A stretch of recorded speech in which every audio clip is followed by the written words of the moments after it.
Dale, comenzamos. Hola, buenas tardes a todos. Muchas gracias por estar reunidos acá. Vamos a hablar del ciberespacio con un nuevo dominio del conflicto y la búsqueda de un entorno seguro. Esta es la presentación que tengo preparada y es como un complemento de lo que había dado el año pasado, seguir avanzando en lo mismo.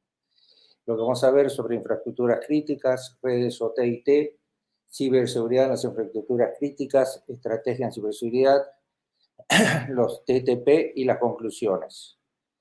Así que espero, como tuvimos un pequeño problema técnico, esperemos estar saliendo bien. Voy a chequear con la gente técnica cómo esto está, a ver si tengo algún feedback. Bueno, perfecto. Entonces, salvado esto, mi nombre es Juan José Benítez, soy ingeniero en informática. Yo estuve en el ejército, mi último destino fue como jefe del centro de ciberdefensa y actualmente me dedico a la actividad privada con una empresa de ciberseguridad. Un poco lo que uno está volcando a las cosas que ha ido estudiando, lo que ha ido viendo, lo que ha ido desarrollando. Con respecto a esas infraestructuras críticas, no queda ninguna duda que últimamente es el blanco de acciones en el ciberespacio. ¿Qué es lo que se busca con estos ataques a estas infraestructuras? Y bueno, en principio vamos a ir desarrollando a lo largo de la charla y vamos a ir tratando de llegar a una conclusión. Acá vemos, y esto es algunos ejemplos de los tantos que han ido pasando. Pero lo primero que tenemos que tener claro que son las infraestructuras críticas. O sea, las infraestructuras críticas en realidad es todo aquello que pueda afectar a una nación, infraestructuras críticas nacionales, a una región, a una empresa. Esas son las infraestructuras críticas. Infraestructuras críticas de la información son aquellas que se valen de las tecnologías de la información y las comunicaciones para su correcto funcionamiento. Entonces, lo que nosotros tenemos que tener en cuenta en esto es cuál de estas tienen a las TIC como core para su funcionamiento. Si hacemos una división vertical de las infraestructuras críticas de una nación, tenemos acá, están descritas muchas de todas ellas, o gran parte de ellas, y si uno se pone a analizar, en cada uno de estos, en algunos de estos verticales, uno ha desarrollado su actividad profesional. Es decir, que en las infraestructuras críticas hay en todas las verticales del negocio, del mundo de la finanza, la producción, la educación, gobierno, etcétera, etcétera. Ahora, ¿cuál es el tema acá?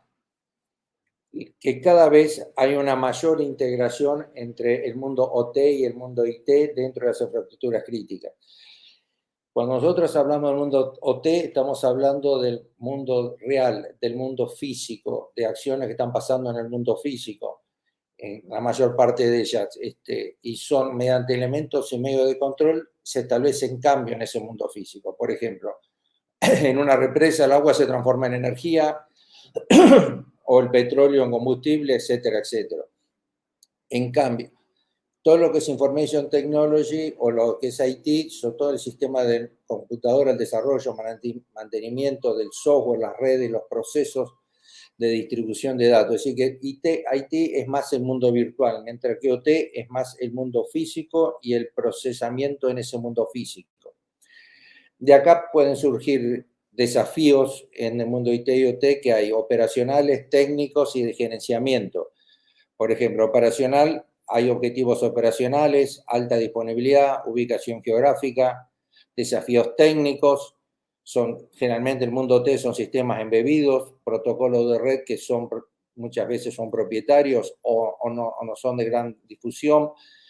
La ejecución, performance en tiempo real, usa tecnologías legacy en gerenciamiento. El mundo T, uno cuando compra un sistema SCADA es para largo plazo, son ciclos de vida prolongado, en donde hay una gran inversiones y finanzas que están en relación con esto. Todo lo que es la parte vendors o procurement, esto siempre uno está atado a los proveedores, a los fabricantes, y tiene distintos dominios de management. Acá podemos hacer algún tipo de comparación entre la seguridad entre estos dos mundos. uno ve que en el mundo IT, en cuanto a la seguridad de herramientas, disponemos herramientas, es fácil llegar a la concientización, en el mundo T es baja la concientización, las herramientas son menos, la seguridad es débil, la autenticación es débil. En el mundo IT básicamente usamos TCP/IP, la suite de TCP/IP o otros protocolos, pero montados sobre TCP/IP. Mientras tanto que en el mundo OT, los protocolos estándar y propietarios como Modbus, FreeBus, S7, si bien ahora los nuevos sistemas están usando TCP/IP. En el mundo, el comportamiento analítico, el mundo IT es no determinístico, hay mucha interacción humana. En el mundo T, mucho más determinístico, las relaciones de máquina a máquina, más que de hombre a máquina. En los pentesting, uno en el mundo IT puede hacerlo sin problema, en el mundo OT hay que hacerlo con mucho cuidado porque uno puede provocar un desastre. Solamente con el hecho de hacer un delay entre un PLC y una SCADA puede generar un problema muy grande. El parcheo de seguridad en IT es fácil o relativamente fácil. En el mundo IT uno no puede parchear un sistema Windows si antes no lo hizo el vendedor del SCADA, de los sistemas SCADA, lo probaron y lo autorizaron, lo cual eso lleva a que quizás haya 3 semanas entre una vulnerabilidad descubierta y yo poder, la posibilidad de poder parchearlo. Impacto de un incidente de seguridad, generalmente busca rentas económicas. En el mundo T es un riesgo físico, contaminación ambiental, o sea que tiene que ver con safety. Los tiempos de vida es de 3 a 5 años, mientras que el mundo T es de 5 a 20 años. Los cambios en el mundo IT es frecuente, ustedes vemos que hay cambios permanentes, en el mundo IT son mucho más pausados, mucho más prolongados. El uso de anti-malware en el mundo IT es común, en el mundo T se hace con mucho cuidado. Y de ahí tenemos que el mundo T, que lo que tiene el fuerte es el conocimiento de la operación, en donde los sistemas HMI, SCADA, Workstation de ingeniería, sistemas de control distribuido, forman parte de la interfaz de usuario y los datos activos. En el mundo IT prima el conocimiento del negocio, entonces vemos los distintos sistemas que intervienen en el mundo IT y hay una confluencia. ¿Y qué es esa confluencia? Porque cada vez se empiezan a integrar estos dos mundos. Ahora, hoy en día es más factible que una persona a través de una tablet se comunique desde Internet, se puede comunicar con un PLC para controlar la temperatura y dar una orden para modificar algún valor en el régimen de funcionamiento de una planta. Entonces, a partir de esta convergencia tenemos que hablar de estrategias, arquitectura, seguridad, gobierno y hardware, digamos, ya como en un solo esquema, en un solo proyecto, con un solo objetivo. Ahora, nosotros vemos las interdependencias. En el mundo T hay una gran interdependencia. Por ejemplo, energía eléctrica. De energía eléctrica va a depender la producción de agua, gas, petróleo, salud, o sea, todo. O sea, hay un corte de energía y en nada se produce. Es decir, que un incidente en los sistemas de generación eléctrica van a provocar que en cadena se vayan desarrollando otros incidentes en otras infraestructuras críticas. O sea que cuando yo hablo de infraestructuras críticas, lo que yo tengo primeramente es tener consciente de los tipos de dependencia, de las características, cuál es el tipo de fallas, las áreas geográficas, puede haber infraestructuras críticas afectadas por un terremoto, por un huracán, ambientes, respuesta de comportamiento. Entonces, acá vemos otro cuadro de las interdependencias.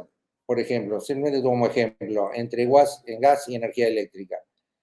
En donde el gas seguramente puede estar entregando materia prima a una planta generadora de energía eléctrica, que a su vez la planta generadora eléctrica le entrega electricidad a la planta de gas para que ésta funcione y pueda bombear el gas. Como eso, acá vemos con transporte, petróleo, agua, telecomunicación. Entonces, lo que cuando uno diseña todo lo que tenga que ver con ciberseguridad en este entorno, es importante conocer cuáles son las dependencias y trabajar con ese objetivo, porque puede ser que yo produzca en una planta de gas una enorme seguridad, pero la planta de energía eléctrica es muy vulnerable, es decir, que si el atacante no llega a la planta de gas directamente, puede llegar a los sistemas de transmisión eléctrico que me van a afectar la planta de gas. Este es otro cuadro que uno puede hacer, entonces vemos energía Juan, eléctrica. perdón, no estás Sí. compartiendo la pantalla. Ay, mil perdones. No ¿Al menos importa, se no pasa escuchó? nada. Sí, se escuchó, pero poné ahí compartir así podemos ver los celulares. Mil perdones. A ver, ¿ahí se ve? ¿Se ve?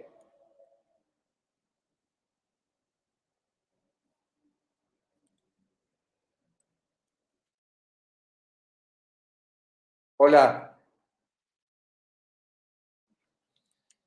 Le pido mil disculpas, estaba convencido, a ver, yo pongo compartir, esto es igual que cualquier Google, digamos, comparto.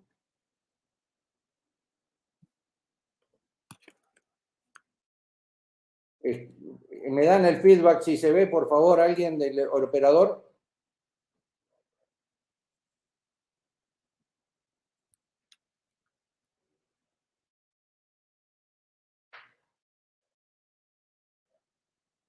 No, no tengo, no sé si se está viendo. Voy a levantar el celular mío a ver si lo veo del celular.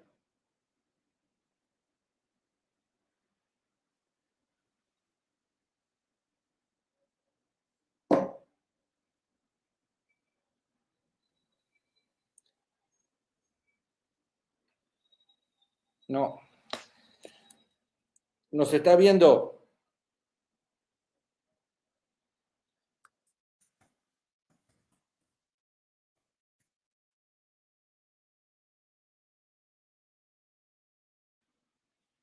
Hola.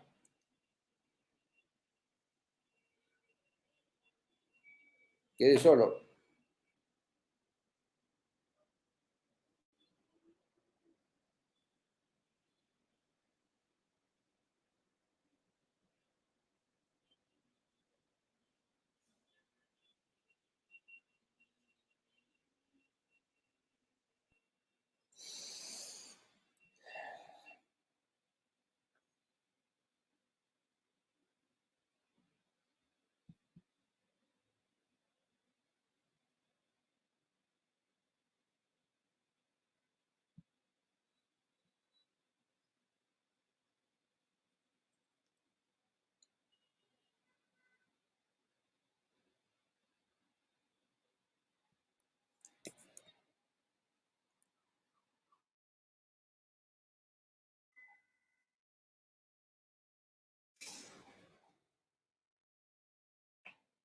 Hola.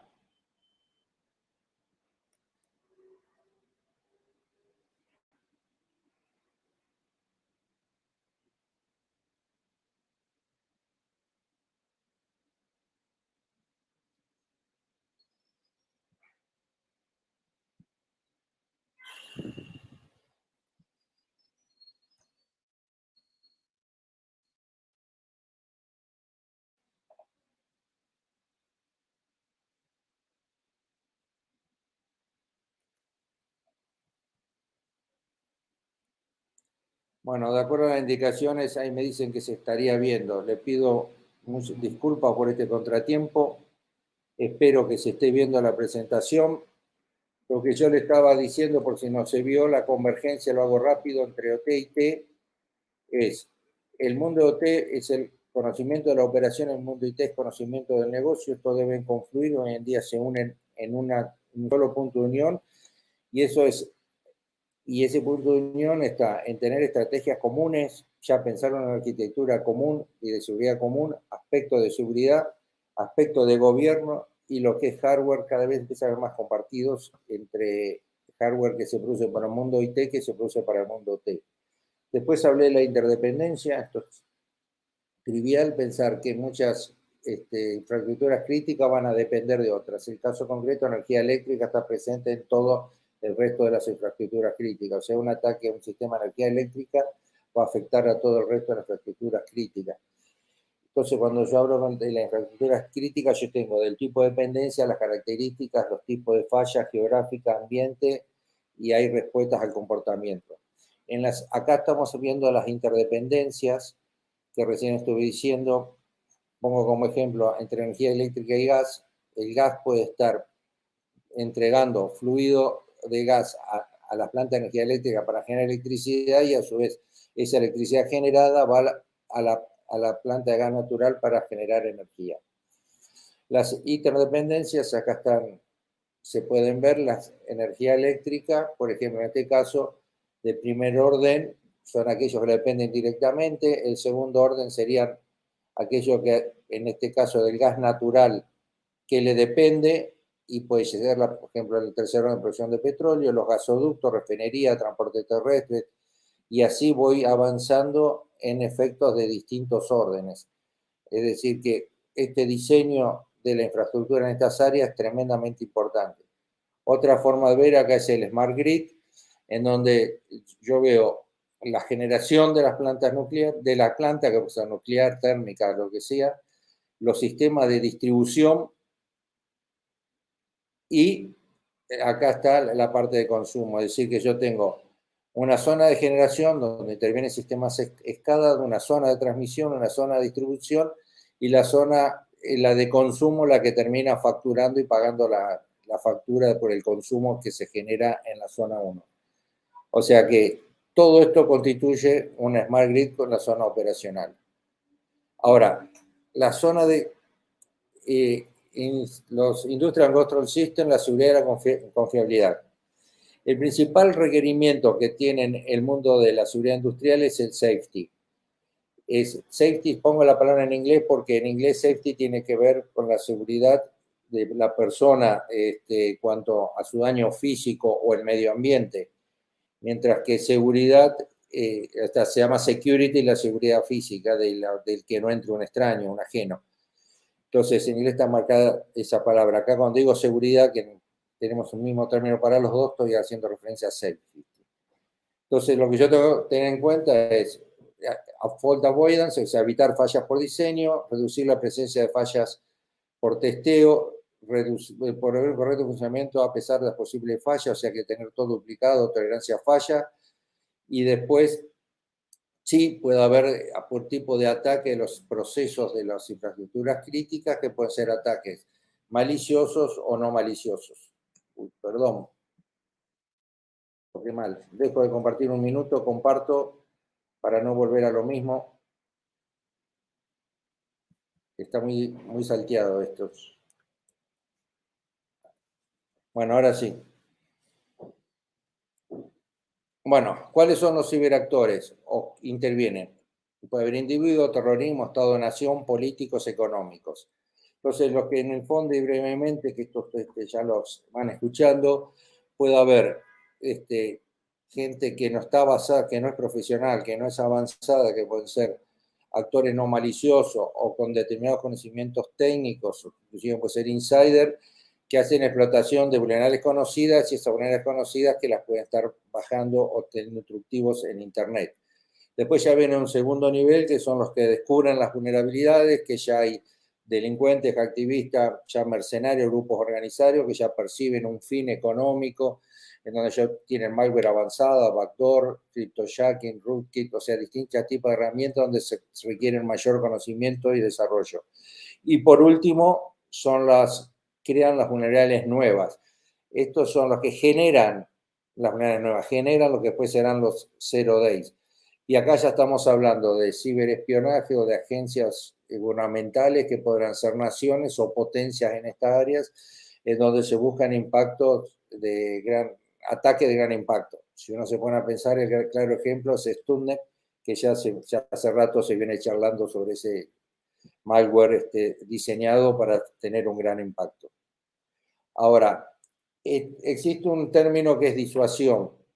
O sea, que el efecto de la disuasión es, si yo no ataco es porque por temor a esa represalia o a la asistencia de una amenaza creíble del contraataque y que ese costo puede ser inaceptable para mí.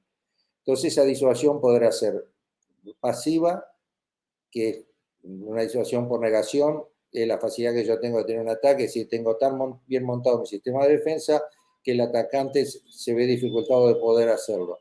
Y de una disuasión activa, que es aquella que va a provocar un contraataque, que eso va a traer el lugar a un origen. Entonces, los atributos que tienen en una puede hacer por interés, que son la estrategia para la protección, estoy hablando de disuasión, ¿no? Estrategia para la protección de sus intereses, declaración, un Estado hace una declaración disuasoria en donde sabe las consecuencias de lo que va a suceder si se le puede detectar o poder identificar quién fue el atacante, la credibilidad, que el atacante conoce la capacidad y la credibilidad que el defensor va a llevar a cabo esa acción disuasoria, se puede adoptar por temor ante las penalizaciones o lo que pueda suceder, la denegación, que son las situaciones pasivas, que es el efecto que uno tiene de proteger todas las medidas defensivas que uno está en capacidad de hacer. Las penalidades son aquellas acciones activas que pueden ser bueno, si son nacionales, con nacionales, extranjeros, contra un país, puede haber penalidades contra un país que tome otro país que tiene que tener un poder suficiente como para ser disuasivo esa penalidad que va a tomar, y un cálculo de costo-beneficio. Entonces, para el manual de Tallinn, lo que dice sobre el ciberataque es textual en inglés, es a cyber operation, whether offensive or defensive, that is reasonably expected to cause injury or death to person or damage or destruction to object. Entonces acá en la definición queda el manual de Tallinn de la Unión Europea, que causa heridas o muerte de personas o daños o destrucción de objetos. Esa es la ciberoperación que define como un ciberataque. Es una definición con un concepto amplio, pero con un daño medible. Entonces, en una ciberoperación, uno puede decir, si yo en este momento voy desde lo más inerte a lo más grave, ping, borrar logs, malware, acceso a información, degradar servicios, suplantar datos, DOS con mínimo impacto, disrupción de servicio, ataque escada, ataque que produce daños, heridas, destrucción de equipos de dispositivos, o sea que voy de menor a mayor. Entonces, los primeros son ataques más silenciosos, los otros hacen mucho ruido, los primeros son operaciones de acceso, de inteligencia, la parte de reconocimiento, de conocer los objetivos, los del medio tienen que ver con la disrupción para interrumpir el flujo de datos, y el último tiene que ver con ciberataques, que son ataques físicos a la propiedad y daño a las personas. Entonces, el desafío para la disuasión, entonces uno debe integrar las fuentes, todos los tipos de fuentes técnicas, fuentes de inteligencia, de ciberinteligencia, para lograr la identidad del intruso. Entonces, yo para poder atribuir algo tengo que tener la identidad de ese intruso. Y eso es lo difícil en el ciberespacio, la atribución de un ataque. Y esta es la fibrita difícil y en la que uno tiene que trabajar. Entonces, a partir de acá, uno podrá comprender los motivos de los adversarios y el nivel de tolerancia al riesgo. Este es un modelo de Purdue, que es un control jerárquico, en donde vemos en la zona de arriba la zona de empresa, que es donde está el mundo IT, en donde normalmente no hemos desenvuelto lo que hacemos ciberseguridad en el mundo IT, la zona manufacturera, la zona de áreas y celdas, que es la zona de control, de control, y la zona de seguridad, que tiene que ver con todos los manejos de seguridad que tienen de los procesos industriales. Entonces, en este modelo de Purdue ya más descrito, yo puedo tener internet, el acceso, la parte de la empresa, y por otro lado, en la parte de las redes OT. Sería la otra punta, la parte, lo que sería la zona última, la que está más abajo. Y acá está la zona manufacturera. Lo que sucede es que hoy en día, yo acá trabajo con ciberseguridad, tengo mis herramientas de monitoreo, es común que desde acá se desee ingresar a esta parte, entonces por eso tiene que haber toda una zona de firewall, una DMZ entre el mundo OT, no estoy hablando de la DMZ de la empresa donde se publican las cosas propias de la empresa, estoy hablando de una DMZ interna entre el mundo IT y el mundo OT, con otro firewall para poder acceder a la zona manufacturera, en donde acá están las herramientas SIEM, que también hacen monitoreo de las zonas industriales, de los activos industriales, y acá está la parte OT, donde están en la parte última, al nivel, son todos los sensores de control, son los que toman temperatura, presión, flujo de gas, de aire, de lo que sea. A esos valores analógicos lo transforman en digitales. ¿Para qué? Para ser llevado a través de los dispositivos como RTU, PLC, y ser procesado por los dispositivos SCADA que van a estar trabajando y monitoreando todo el proceso industrial. Entonces, nosotros estamos hablando de la seguridad IT, siempre hablamos de integridad, confidencialidad y disponibilidad, y en el mundo T tenemos que agregar los safety, que estuvimos viendo, hablando en relación con de las personas, el entorno o del medio ambiente, porque cualquier acción o incidente en una red OT, un escape de gas puede contaminar el aire, contaminar el agua. Vimos una relación con las dependencias, eso ya estuvimos hablando en los slides. Y por último hay regulaciones nacionales o internacionales. Por ejemplo, la energía nuclear tiene auditorías y regulaciones internacionales en forma periódica para ver los niveles de seguridad. Entonces, todo lo que a los aspectos de seguridad IT, el mundo T le agrega sus propios aspectos, y considerando que si nosotros normalmente en el mundo IT ponemos a la confidencialidad en el primer lugar, seguramente en el mundo T será la disponibilidad el que ocupa el primer lugar, digamos. En muchos casos, vamos, un ejemplo típico, un radar de navegación de acercamiento de Ezeiza. O sea, ante un ataque, yo no voy a cerrar el radar porque me están atacando, porque dejo aviones a ciegas llegando al aeropuerto. Entonces, la disponibilidad posiblemente en ese lugar va a ser seguro, y en la red OT posiblemente ocupa un lugar preponderante en el momento de diseñar las mitigaciones ante un ataque. Entonces, lo que uno en la red OT, el objetivo principal, ya dijimos, tiene que ver con los procesos físicos. Tenemos modelos de referencia, un montón de modelos de referencia, es donde uno va a basarse. Esos, a la larga todos están unidos, digamos, que acá vemos en el NIST Framework. Puse como ejemplo la identificación en la categoría manejo de activos, la subcategoría, pero lo que me importa remarcar es la información de referencia con respecto, por ejemplo, acá, al Asset Management, Software Platform and Application within the organization are inventoried. Entonces, yo tengo, en este caso, en CSC o en COVID, donde está presente, en ISA, que es propio de la red de OT, ¿sí? La ISA, la 6244321 está presente, en la 3.3 está presente, en el ISO IEC, las normas ISO 27001, en el A.8. En los anexos 1.1 y el A.8.1.2, en el NIS 802.53, CM8, se encuentra lo que tenga que ver con este punto. Es decir, que al final del día hay un denominador común en todas las normas, porque los controles últimos están complementados independientemente de la norma que uno adopte. Las tecnologías, la diferencia es clave. En los protocolos de comunicaciones únicos, estamos hablando, muchos de los protocolos en red de OT son propios de la red de OT, los requerimientos son en tiempo real, los sistemas están embebidos, están integrados y fabricantes son específicos, la integración es compleja entre digital y analógico y los mecanismos de control. Es decir, que el mundo OT es un mundo muy particular, y cuando uno interviene del mundo IT en el mundo OT, tiene que trabajar a codo con la gente OT como para dar el aporte, la visión de seguridad al conocimiento de la operación, que es el secreto del mundo OT. Entonces, mecanismo de seguridad, entonces, con limitado soporte, nosotros vemos que los controles de acceso en la red OT no tienen Active Directory, no tienen el DAP, generalmente los controles de acceso no es contraseñas y muchas veces pueden estar hackeadas, las auditorías y rendición de cuentas, los logs para visor de eventos son limitados, entonces la integridad de los sistemas no es fácil de detectar violaciones a la seguridad, de hacer una trazabilidad no es fácil.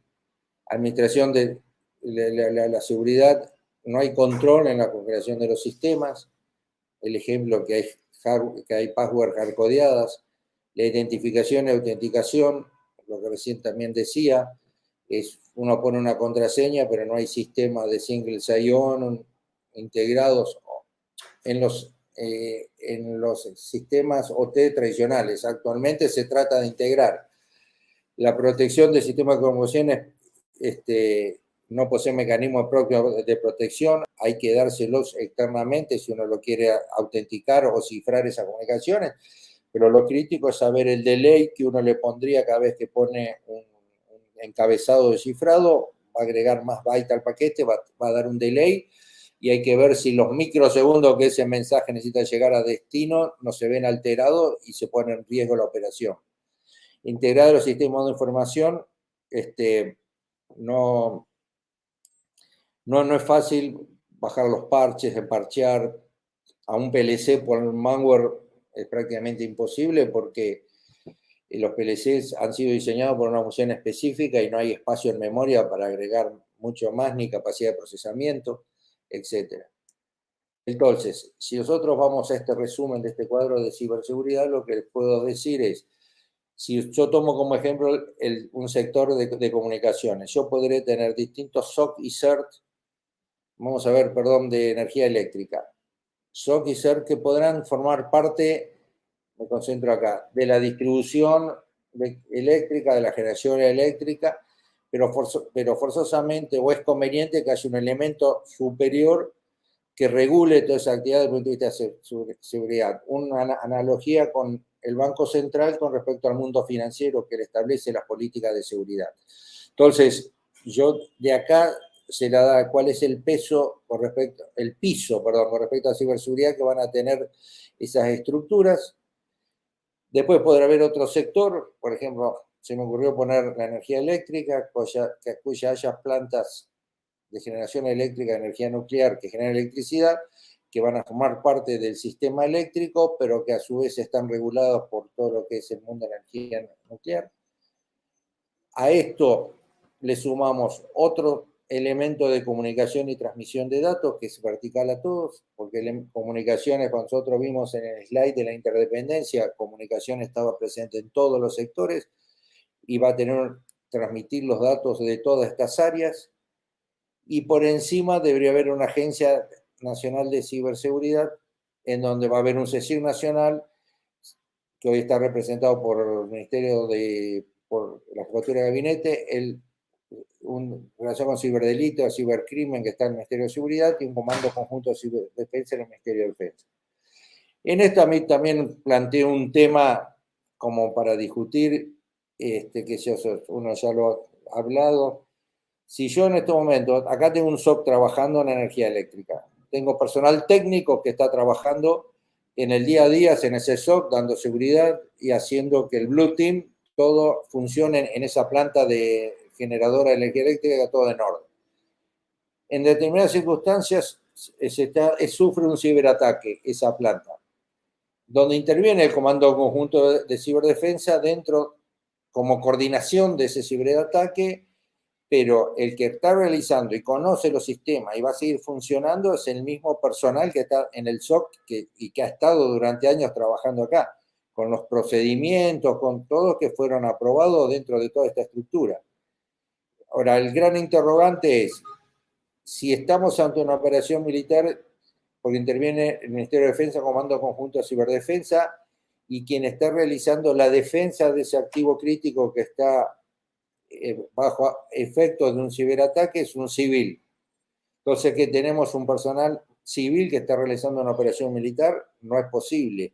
Es decir, que habrá que analizar si aquellos activos críticos que van a formar parte de la estructura de la ciberdefensa ante el caso de un ciberataque, en algún momento no deben formar parte de la reserva para poder tener un grado, para poder afrontar esto y protegido por todo lo que es las acciones militares dentro de lo que es Convención de Ginebra, que aparte, capítulo aparte, digo que en la Convención de Ginebra no está incluido el ciberguerrero. Estos hay un montón de trabajos en todos lados y temas que se están en discusión de cómo considerar la Convención de Ginebra a un ciberguerrero. Entonces, yo para poder lograr y llegar a esto, yo tengo signos de un incidente, digamos. Los signos de incidente me van a estar dando por precursores o por indicadores. Uno llama precursores una señal que pasó en algún lugar y como yo tengo la misma estructura, me puede llegar a pasar a mí. En cambio, un indicador es que yo ya sufrí el ataque, yo ya detecté el ataque, a mí me está pasando.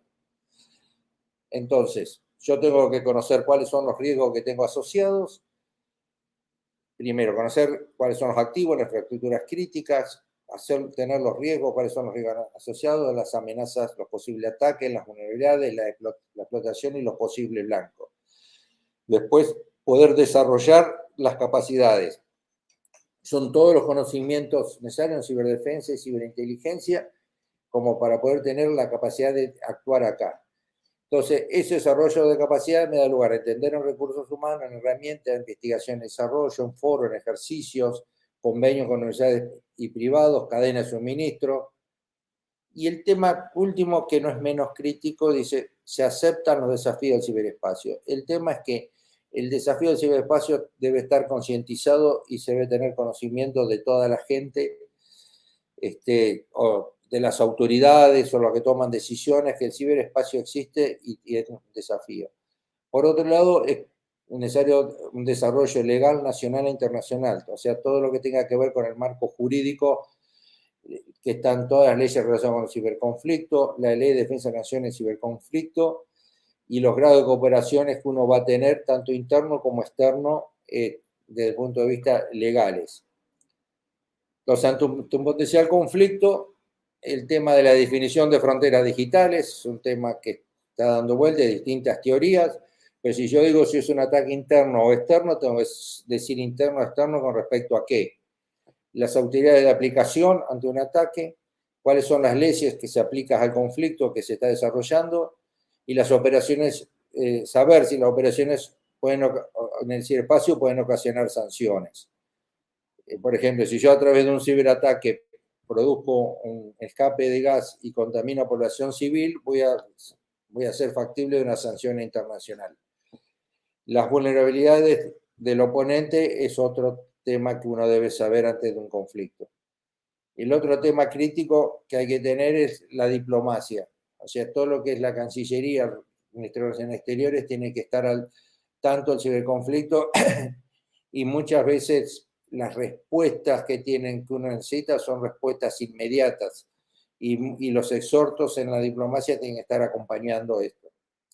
Entonces, se va a dar lugar a una planificación estratégica en donde se van a definir los alcances y los objetivos estratégicos asociados, el marco jurídico aplicable, cuáles son los blancos, el requerimiento a nivel conjunto de la fuerza. Esto sería un camino crítico en la planificación, por qué se inicia la jurisdicción, cuáles son las autoridades, el marco legal, proyección sobre los oponentes y viceversa, información que uno va a necesitar de inteligencia o que va a requerir de inteligencia, en donde los datos que necesitan para procesar esos datos que se transformen en información y sean el producido de inteligencia y que sirva. Lo que uno necesita es, lo último es la retroalimentación y saber si lo que yo estoy haciendo es de calidad y me sirve. Hay un análisis de la misión, o sea, si yo voy a iniciar una operación en ciberespacio, tengo que analizar cuál es la misión, cuál es la situación, cuáles son el adversario, cuáles son los recursos, las acciones contra el oponente. Acá yo tengo las características de ese oponente, el desarrollo del curso de acción. Y acá ya empezamos a tallar en cosas más de tacto, digamos. Los cursos de acción son todas las propuestas de los distintos cursos de acción que yo voy a hacer para poder contrarrestar un ataque. Entonces, yo puedo determinar esos cursos de acción. En este caso hay un ejemplo de las actividades que yo voy a hacer, cuáles son las acciones que estoy sintiendo, y estos son distintos ejemplos de cursos de acción que voy a hacer. Entonces, el nivel operacional de ciberconflicto, ya estoy bajando más el nivel, hay que establecer cuáles son los recursos tecnológicos que sean necesarios para soportar la misión y el logro de los objetivos. ¿Qué necesito? Y desarrollar las técnicas, tácticas y procedimientos y las herramienta involucrada en la operación. Si yo voy al Mitre Attack, uno puede tener ahí un montón de técnicas, tácticas y procedimientos disponibles, los cuales uno ya los tiene que tener madurado, masticado, trabajado sobre cuáles aquellas son las que uno va a adoptar. Entonces, de ahí es el análisis de campaña. Ese análisis de campaña me va a traer un plan de campaña y en donde se va a identificar los objetivos, se va a determinar el objetivo final del adversario y su misión. Las consideraciones para el plan de campaña. No las voy simplemente, esto lo van a disponer ustedes, estos slides, ya la tienen la gente de Blues Space, así que, pero no quiero perder el tiempo con esto, porque con acá vean que en el plan de campaña yo tengo 2 cursos de acción, acá tengo marcado indicadores y precursores, y acá son los distintos planes de campaña que pueden estar usando en cada curso de acción cada uno de estos indicadores, los cuales después unidos a este curso de acción me puede dar cuál es el camino óptimo y aquel para yo poder hacer el plan de campaña que voy a usar, cuál es el curso de acción que yo voy a terminar seleccionando para formar parte del nivel del plan de campaña, para poder arribar al nivel táctico del conflicto. Este es el que va a operar, en donde nosotros acá yo vemos todo lo que es el reconocimiento, desarrollo de ciberarma, la entrega, explotación, instalación, comando y control, las acciones sobre el objetivo. Lo que estoy transcribiendo es de Lockheed Martin, el Cyber Kill Change. Hay que definir cómo es la entrega, directa o indirecta, recursos tecnológicos humanos. O sea, directa es si yo mediante tecnología lo deposito, o indirecta si a través, por ejemplo, de un phishing, y humano es a través de un pendrive o a través de terceras personas o que desconocen qué es lo que están haciendo. Aquí es una relación entre el Kill Change y el Mitre Attack. Y acá está el ciclo del manejo de incidentes, ¿no?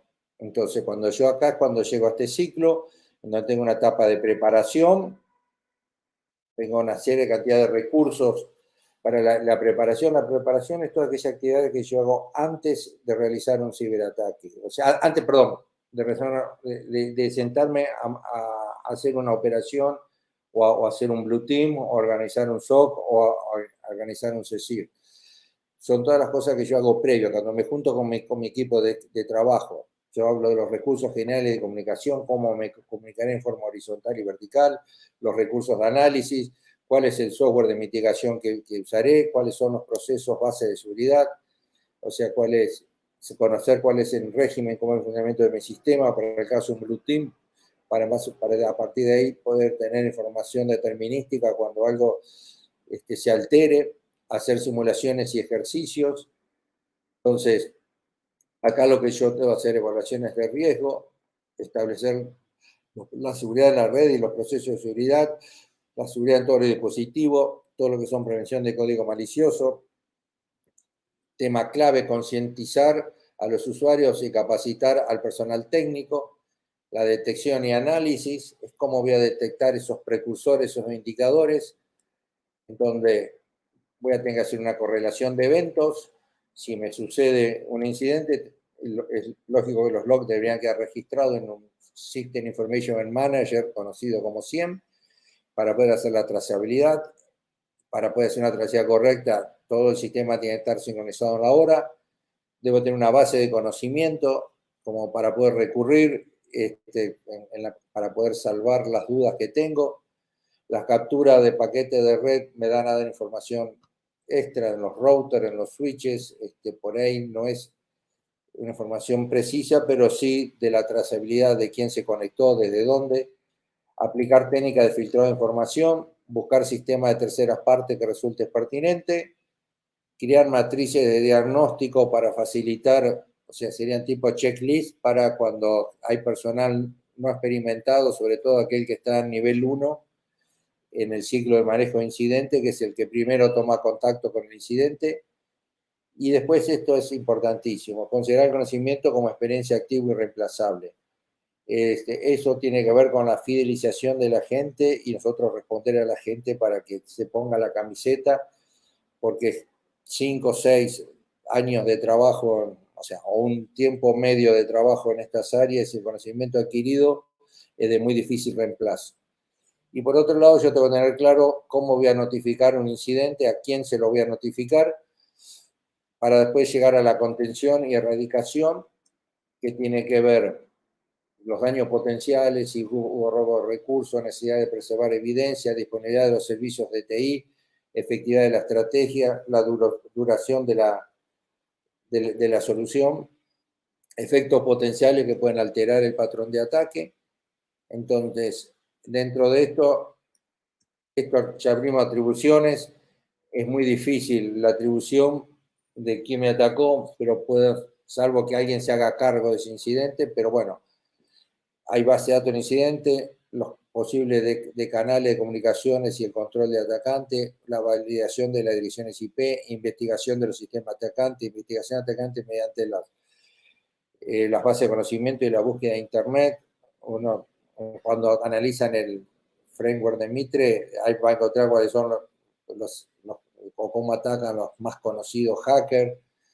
Pero esto sí que es medio ciencia ficción, poder identificar unívocamente quién ha sido, salvo que esa persona quiera. La erradicación son los recursos de IT afectados. En base a esos, yo tengo que saber qué es lo que se afectó, qué es lo que tengo que volver a instalar, las personas alcanzadas, sobre el punto de vista de safety, los patrones de ataque utilizados, la vulnerabilidad del software implicada, como para poder subsanar esas vulnerabilidades y que no nos vuelva a suceder. La recuperación tiene que ver con el Business Continuity Plan y el plan de recuperación de desastre.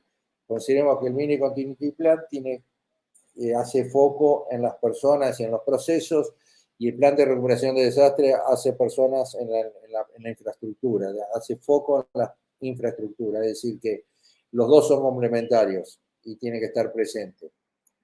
Entonces hay una coordinación de las diferentes áreas intervinientes, cuáles son el criterio de priorización de las tareas, o sea que cuando hubo el incidente, depende de los activos afectados, cuáles son aquellos cuya recuperación tendrá un plazo por ahí de 30 minutos o de 2 horas y otro de 5 horas. Eso está cuando uno prepara todos los sistemas, establece esos tiempos. Establecimiento del criterio de recuperación y validación y planificación, y lo que es la recuperación en sí. Una vez que esté hecha la recuperación, yo tengo que ver si no tengo que hacer endurecimiento para mejorar la postura de seguridad, fortalecer los controles de seguridad, o sea, fortalecimiento del hardware, del software y de las políticas que tengo. Y las actividades post-incidente son las que uno se va a descansar y cuando llega tiene un nuevo incendio que apagar y nunca hace, pero son todas aquellas actividades que me permitan analizar lo que me deja el incidente, las lecciones aprendidas, hacer las correcciones necesarias para poder modificar todo lo actuado en la preparación y ante un incidente en tiempo real, ya no un ejercicio de incidente real, hacer modificaciones en los procesos, en las políticas, en las técnicas, tácticas empleadas, como para que no nos vuelva a suceder esto. Y esto ya en los últimos minutos, el modelo de evolución, yo para llegar a esto, básicamente yo tengo que ir desarrollando esta capacidad de ciberseguridad sobre 3 pilares: personal, proceso y tecnología. Si yo denominé capacidad 1, C1, son las capacidades o los perfiles del personal, los procesos en sí que uno debe tener en eso ya desarrollado antes. Acá todavía no estoy trabajando, simplemente estoy sentado trabajando con mi gente, elegí al personal, empezamos a seleccionarlo, los procesos que tengo que desarrollar en los cuales la gente se va a tener que capacitar en esta etapa inicial, y después vemos acá las tecnologías involucradas y los ejercicios. Es importante los ejercicios para poder comprobar en situaciones simuladas si los procesos establecidos acá se condicen con la realidad. Después tengo un segundo nivel C2 cuando ya empiezo a trabajar en forma limitada. Ya estoy trabajando en monitoreo de vulnerabilidades, detección de amenazas, una red chica, el personal ya tiene los conocimientos de todo de este nivel, trabajo de lunes a viernes en un clásico 8x5, gestión de incidentes, ya tengo el ticket, triage, indicador de rendimiento, cumplimiento de normas y regulaciones, ya estoy en un proceso de mejoras continua, ya tengo un inventario de activos, un 100, ya escaneo vulnerabilidades, hago correlación de eventos y ya tengo en disponibilidad un centro alternativo de operaciones en caso que el principal no esté funcionando. Después voy a evolucionar, quizás haya un centro o un SOC dentro de esa estructura, el ejemplo de energía eléctrica, que por la capacidad solamente trabaje lunes a viernes de 8x5 y después en el resto los eventos se derivan al Ente Nacional de Energía Eléctrica como ente superior. Es un ejemplo de lo que podría pasar. Puede ser otro que por el volumen de información necesiten trabajar 24x7. Esto lo que tiene son personal ya con capacidades en información ya más avanzada, los procesos ya es de 24x7, ya hay un turno, ya son 3 turnos por día por lo menos, entonces hay una transmisión de los servicios, análisis de intrusiones, respuesta a incidente, hay modificación, escalamiento, coordinación de elementos con ciber externo, que puede ser con el más chico de 8x5 que trabaja conmigo y me depende, entonces ya estoy coordinando con ellos. La gestión de tecnología son el ciclo de vida de activos críticos de red, monitoreo de usuario, inspección profunda de paquete, ya tengo todo lo que son las herramientas de DLP o similares, ya comienzo a integrarme con redes OT y por último llego al nivel 4, ya sería el nivel agencia, nivel en donde hago protección de amenazas avanzadas, investigaciones forenses, redes sociales, red OT y IoT, en donde ya el personal tiene mucho ya más experto, con mayor capacidad de conocimiento, en donde acá ya se maneja todo el ciclo del manejo de incidentes, independientemente de los servicios o del catálogo de servicios que tenga ese ciclo. En los procesos ya hay ciberinvestigación, inteligencia y contrainteligencia, reconocimiento de agentes generados por APT, continuidad de las operaciones, recuperación después de desastres. Usted ya ve con estos procesos, esto lo puede tomar un Estado, digamos, o un organismo público que tiene responsabilidad sobre un montón de activos críticos o de información sobre su responsabilidad. En la tecnología se hace análisis de malware en sandbox, sistemas en tiempo real, la capacidad de analizar sistemas en tiempo real, ya tiene una integración con red OT/IT, análisis Big Data, se integra con Honeypot y Honeynet, se integra con logs a gran escala. Esto es lo que tenía planeado para la presentación.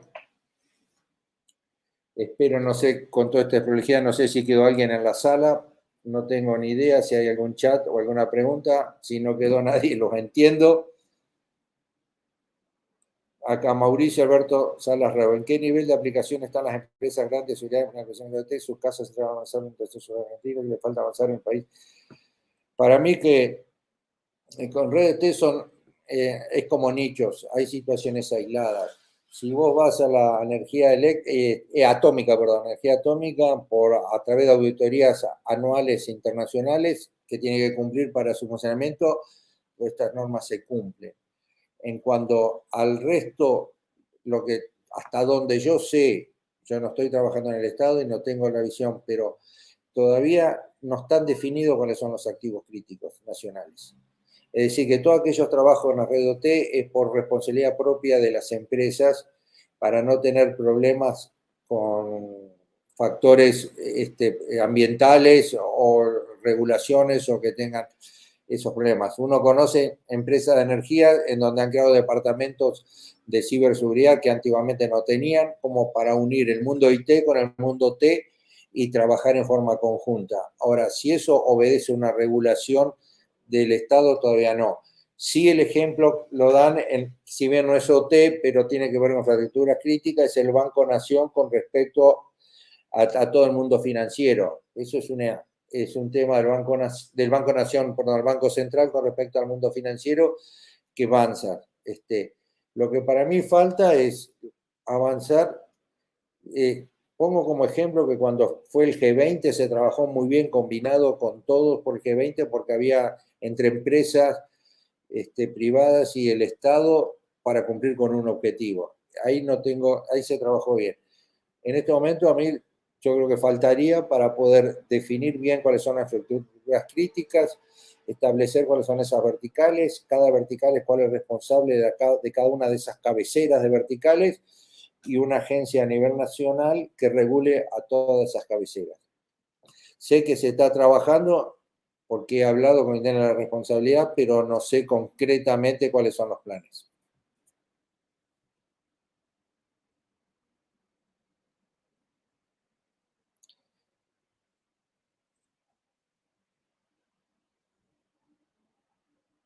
Esta pregunta, vamos a ir por parte. Un ataque a un proveedor de energía privada, ¿es escalar una intervención oficial o militar? En principio yo sé que cuando se definan los activos críticos, hay determinados activos críticos que van a estar bajo la órbita de defensa o de lo que es el Ministerio de Seguridad, hay otros. Cuando uno ve para la seguridad física, hay activos que sí que están bajo custodia de Gendarmería o de alguna fuerza de seguridad nacional. Es decir, que no están... si me dejas esta pregunta, porque te estoy contestando la primera y no entonces, si hay cuando decís una intervención militar, estamos hablando en el ciberespacio, digamos, no estoy hablando de una intervención militar cinética que va a dar lugar, o sea, hablo de cinético cuando hay una acción con una aviación que se ataque o un ataque con tanque, eso desde ya que no. Lo que sí es una intervención oficial, es factible que haya. Y si vos llamás militar al Comando Conjunto de Ciberdefensa, bueno, si hay activos críticos que están bajo el órbita del Comando Conjunto de Ciberdefensa o que estarían dentro de esa futura o modificación o ayornamiento de la ley donde termina el Comando Conjunto de Ciberdefensa, sí va a ser una operación en el ciberespacio llevado parte por un Comando Conjunto de Ciberdefensa que está integrado por militares. Si sería válido para un caso de ataque masivo a nivel de naciones para la afectación a un privado, y no tengo, no te puedo dar a afirmar la respuesta. ¿Es necesario un reporte oficial a las autoridades? Y mira, sí, porque debe haber un comité de crisis. Cuando hay un ataque o una acción de este tipo, tiene que haber un comité de crisis.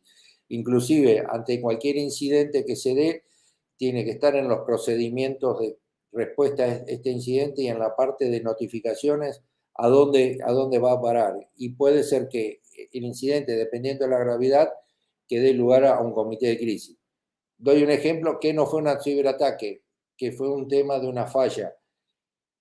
Pero en el momento hasta se pensó que puede ser un ciberataque aquel Día del Padre de hace 3 años atrás, cuando se cortó la energía eléctrica en gran parte del país.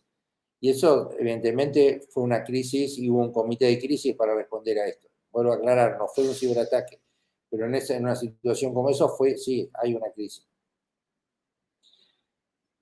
En cuanto a todo esto, tiene que estar acompañado con leyes para poder conocer y saber muy claro cuáles son. Por un lado, cuál es la protección que tienen cuando uno actúa en esto. Y por otro lado, hacerse responsable en caso que no cumpla o deje de cumplir o deje de hacer algo. Sí, por supuesto que tiene que haber leyes y es fundamental. A ver, otra pregunta.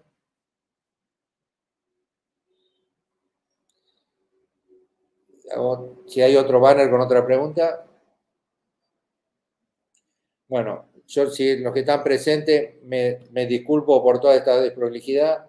Yo hubo un accidente con la grabación que tenía hecha previamente y en 8 minutos tuve que salir para darle vuelta a la charla en vivo. Así que esto ha sido limitaciones. Muchas gracias a operador por la paciencia y por este tema que salió del slide y todo. Bueno, una pena. Pero bueno, había que hacerlo y hay que enfrentar el plan B, el Business Continuity Plan. Saludos y gracias.